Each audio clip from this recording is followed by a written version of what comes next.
Sa kulungan ang bagsak na isang lalaking wanted dahil sa pang-hold up umano.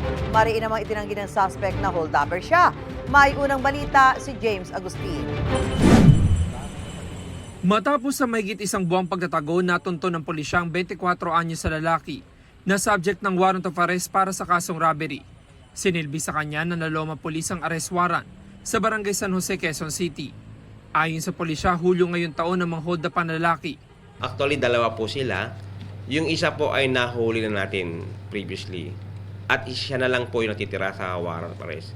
Ang modus po ng subject ng warrant of arrest natin ay riding in tandem. So, grupo pa sila.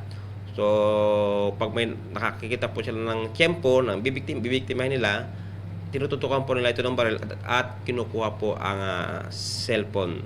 Sabi ng QCPD, notorious sa hold-upper na lalaki na nag-ooperate sa Quezon City at Maynila. Base po sa ating investigasyon, 4 na beses na po silang nahuli sa kasong robbery.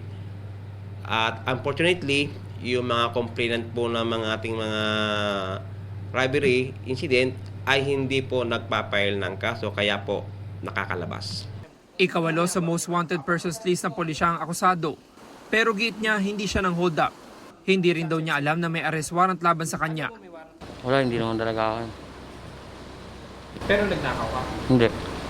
Bakit ikaw kaya ang... Ako tinuro.